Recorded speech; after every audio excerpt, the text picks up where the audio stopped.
Hello and welcome to Ula Tea Leaf Readings. My name is Lenor and today I'm going to be reading your tea leaves. This is a horoscope for Pisces. If Pisces is your solar, lunar, ascendant/rising sign, then this is a message for you.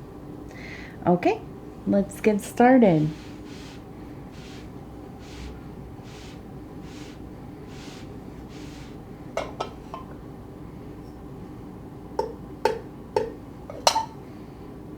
Okay, and let's see, what do these tea leaves have to say today? Oh, we have a face right in the middle. And it, you know what comes to mind immediately are, oh my goodness. And now, as I say this, I think they must have been lithographs that Yoko Ono made of John Lennon. But I might have that wrong. Maybe they're lithographs that John Lennon made. But I think that they're Yoko Ono that designed them. So, anyways, that's what it reminded me of immediately. But other than that, because it is such a serene face, you can see the eyes closed, the long nose, the mouth, a sense of peace, serenity, maybe even sleeping. It could be, a very kind of restful posture there. Okay, and so let's go ahead and take a look at the rest. So our card for this reading is the adjustment card. Okay, and this has to do with balance. Okay, this is a card that's very involved with Libra Libra energy, balance, justice, investigating all sides, trying to find deeper understanding, getting more information, and then making decisions, right?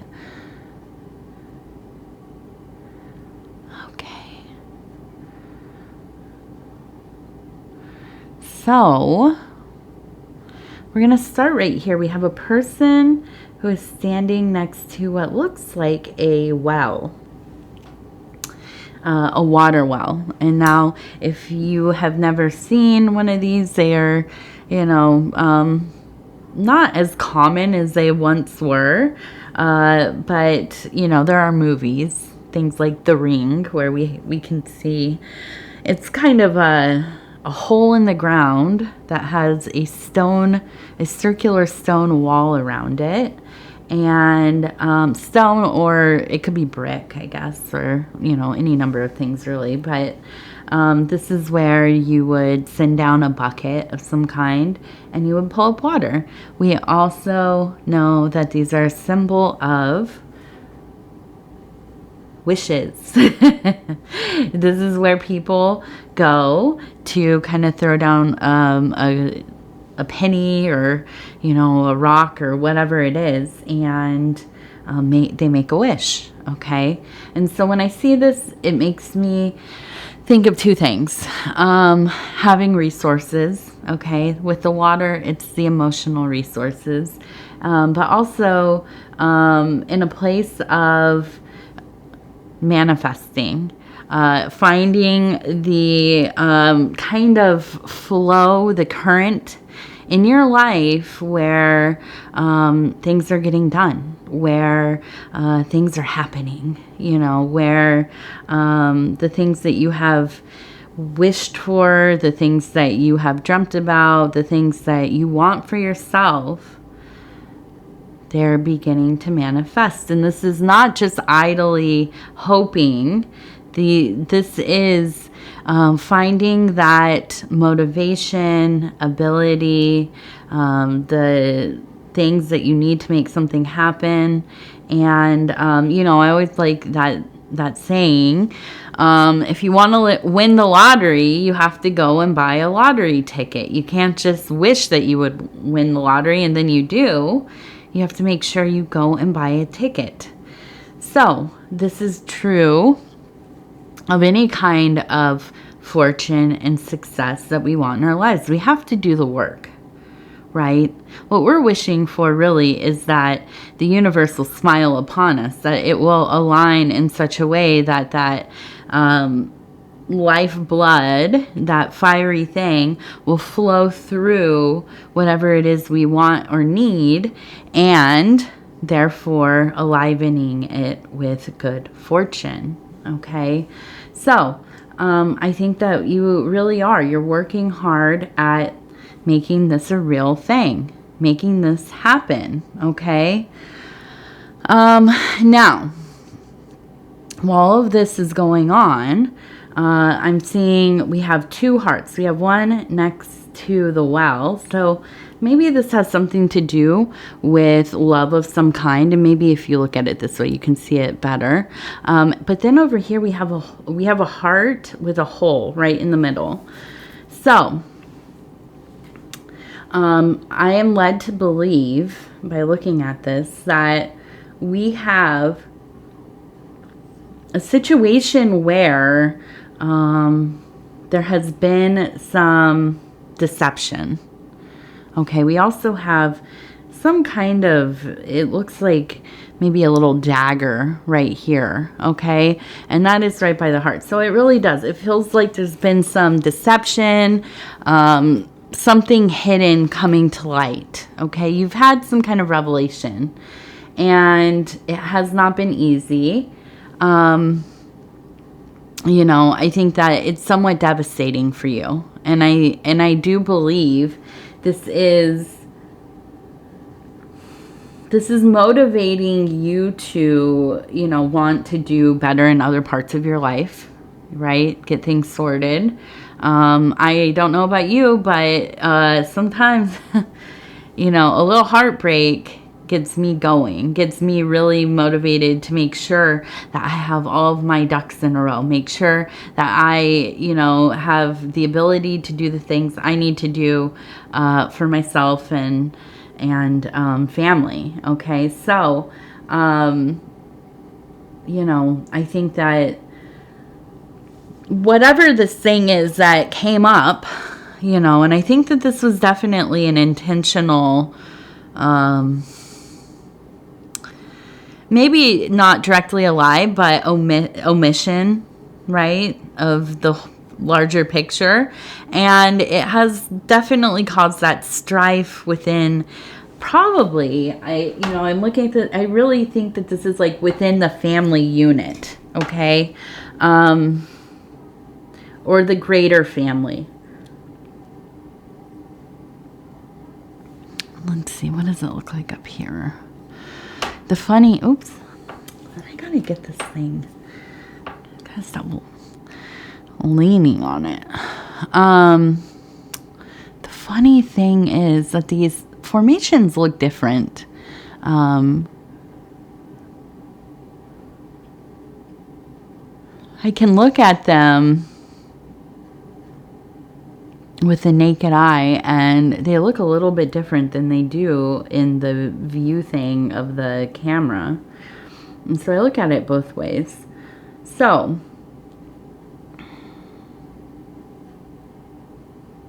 I'm looking at this one, and I see that we have a Libra symbol, which makes sense. We have that Libra energy. But we also have, it looks like an angel here, okay? And, you know, I just really get the overwhelming feeling that this is not necessarily like a thing that happened between you and a spouse, or it could be, I don't know. But I feel like this is more like somebody in your like a parent, or maybe like a grandparent, somebody who partook in raising you, taking care of you. And I feel like there, you know, some things have come to light, and I really feel like it is, in some ways, it is destabilizing, in that it feels like parts of your life were a lie, right? They held things back. And it's taken maybe many years for you to find out, uncover some of this stuff. And maybe it was completely by accident, you know. But, you know, as I'm looking at, I feel like with this adjustment card in this Libra energy,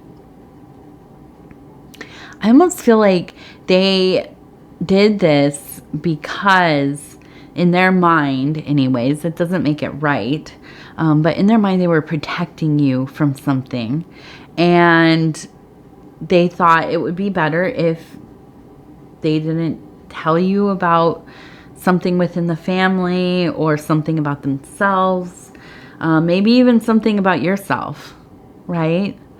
And it came up or you found out somehow, and it's been hurtful, and it makes you lose a lot of trust. And this is a core person or core people.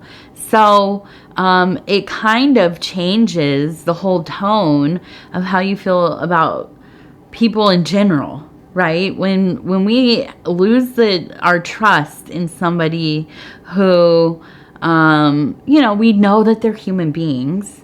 They make mistakes, but when you lose the trust in a person that is so core to your experience, that can really make you feel like everything is a lie. And that anybody is capable of lying and continuing on with it for a long period of time. And that's a terrible feeling. It's hard to come back from that.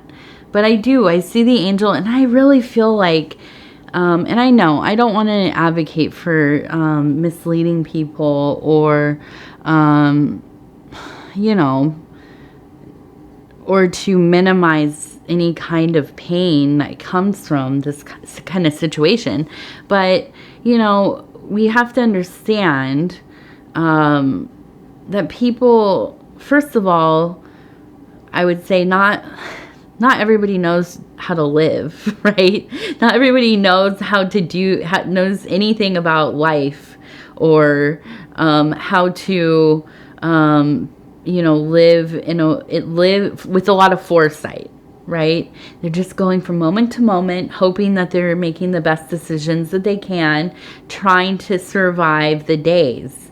And I think, you know, especially as somebody who is taking care of children or, you know, raising other people, taking care of families, you know, there's a lot of complication and dynamics there. You know, sometimes people just make the wrong mistakes, and, you know, and it's no excuse, but, you know, I think that we see a lot of this, especially pre-technology, pre-internet world. A lot more of, I think, families holding secrets, even from one another. Things not being spoken about. You just slowly have to kind of figure out what do people mean about, like, you know, about things. There's a lot of coded language within previous generations, okay? And, you know, and again, it's no excuse, but it's kind of, you know, it's kind of how things went for a lot of people. And so, you know, I get the feeling that this is a big misstep, okay? And I don't even know that this person is still around. You know, they maybe have transitioned already, but you're finding out about these things, you know, after they have passed. And so now there are even bigger question marks, right? And so, you know, as I do advocate for almost always in most readings, therapy, right? Counseling, finding support, having a support person, talking with somebody that you trust, okay? Don't keep these things in. You know, that's what got this to where it is, right?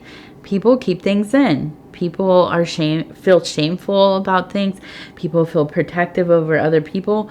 We make decisions for other people to shield them from things that maybe are hard to look at and understand or accept.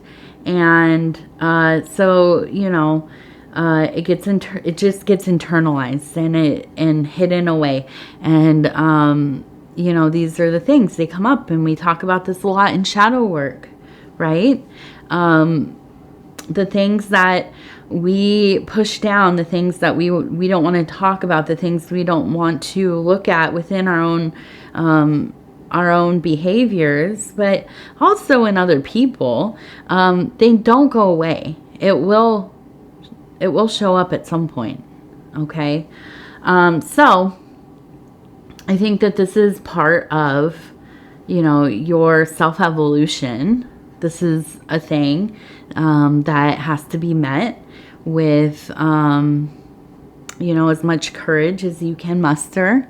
But I think that you definitely need to protect yourself, your emotions, your vital energies, your well-being. Okay. It's a complicated situation. And, you know, I think if you are somebody who can talk about it, you should. Okay. And I know there are some things we just can't talk about. I've, you know, myself had stuff, even though I've been in therapy most of my life, one form or another, many modalities. There are things even just in the last, you know, couple of years, core things to my trauma, to my life experience that I could not, I still can't. If I think about it too much right now, I will start crying. It's, you know, that kind of potent for me, you know. But sometimes it takes time, right?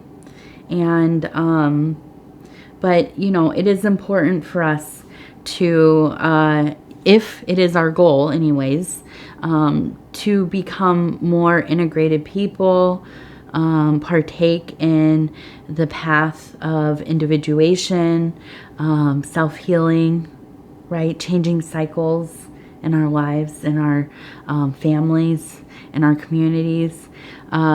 You know, then sometimes we have to go through these difficult blockages. We have to work them out, okay? And so they present themselves to us, even when we think that life is just going great and everything's fine, and then all of a sudden this thing shows up on your doorstep and it's like, why now, right? Well, yeah, because it's something we have to work through. Okay. And so, you know, we do that hopefully in a safe way with support. Okay.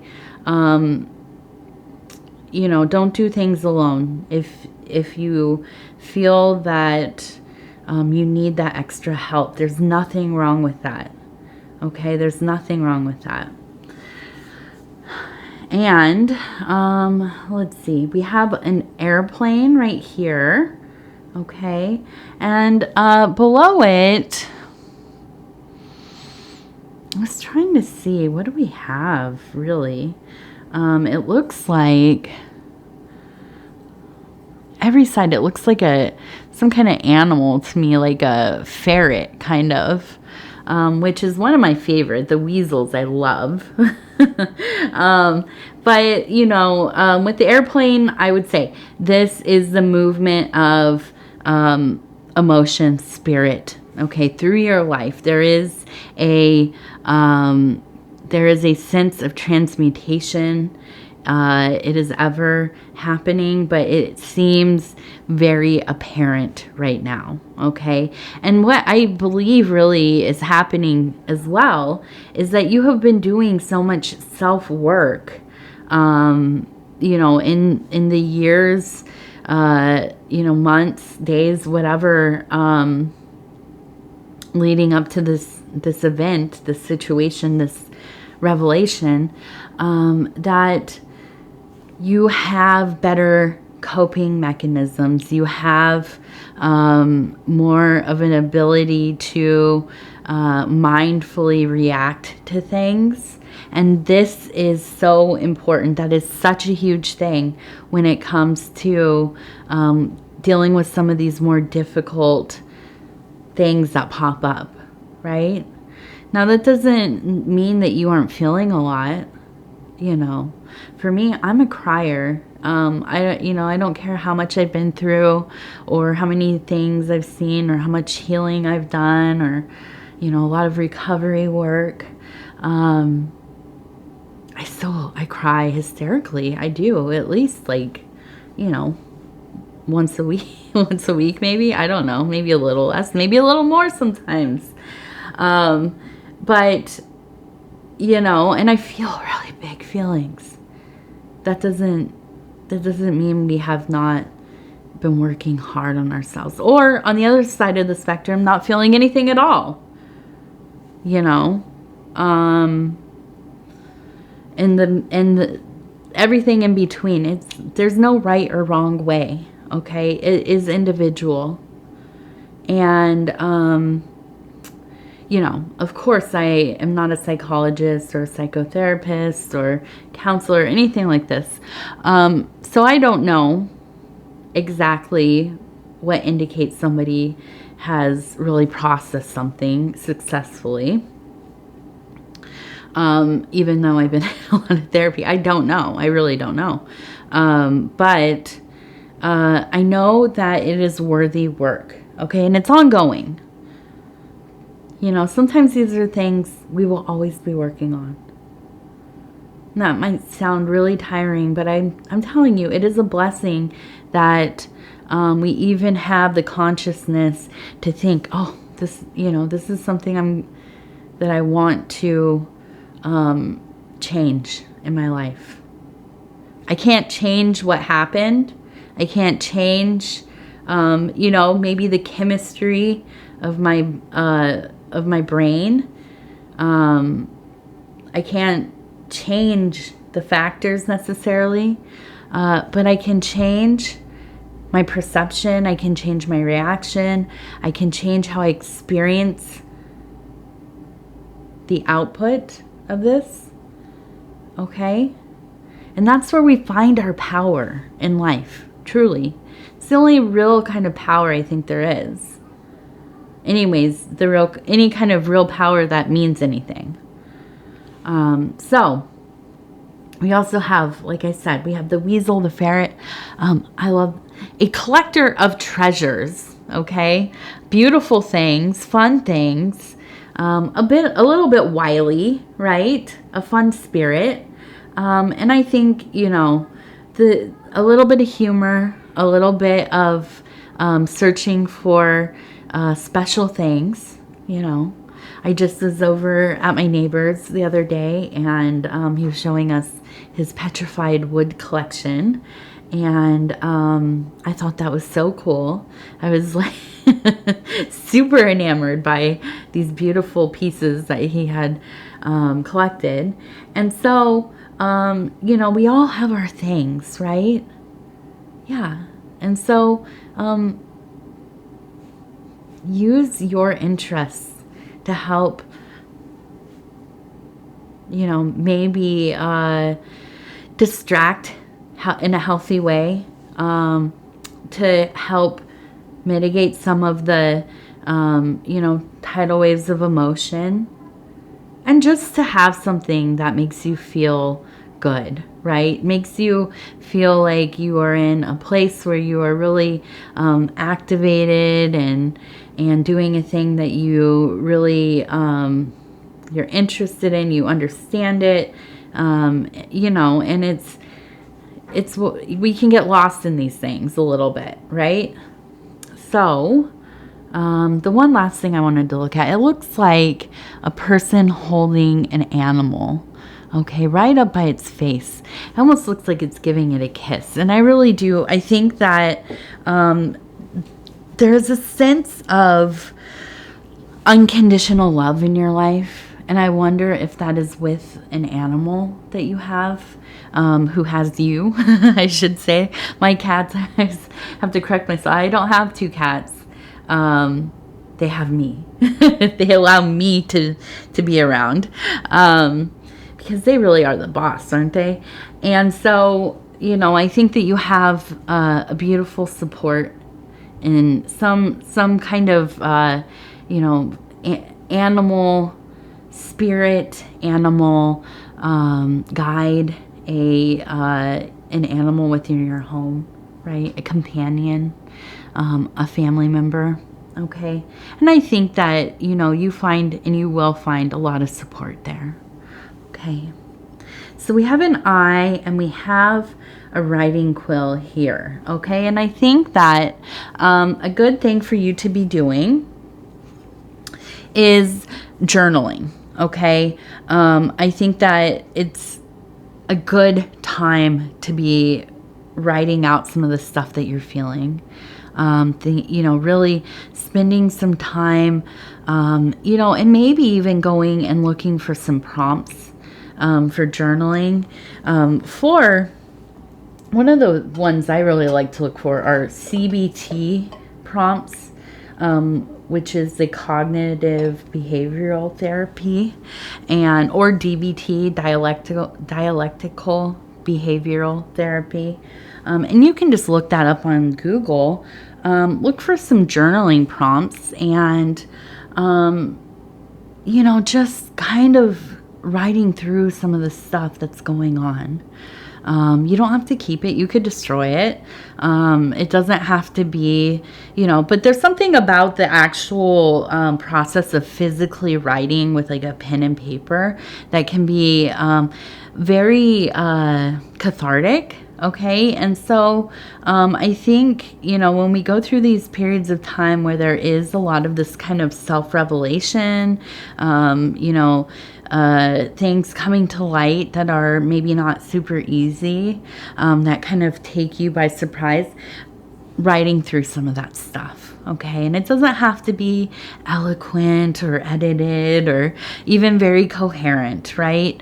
I know a lot of my journals are very, very disheveled, a lot of lists and little sketches and symbols and all kinds of things. So, it doesn't matter how you do it as long as you are doing something to get some of that stuff out. Okay. All right, so we're going to look at, we have the Dreamer's deck here, and this is 40 affirmations for pursuing your dreams, and it's from the I Know collection. And I'm just going to stop where it feels right, and we're going to see how this kind of goes with the end of this reading here. And it says, I know that my future self will thank me for the hard work. I am doing the work. Yeah, I think that's, you know, perfect for what we're talking. I mean, it is, and it is hard work. It's not easy facing some of this stuff, whatever it is, small, large, does not matter. Okay. You know, having a sudden new perspective of our own self-mythology can be a lot.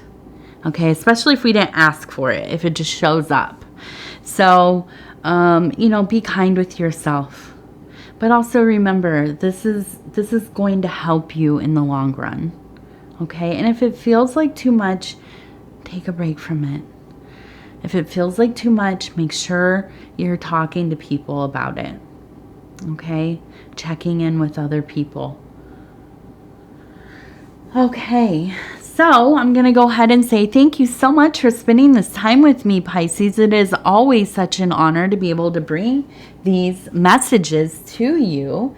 If you'd be so kind as to like the video, it helps us get into the algorithm, and the algorithm is definitely the thing that helps the channel grow. Okay, so doing things like liking the video, sharing the readings on other social media platforms, and watching the readings from the beginning to the end. These all help a lot.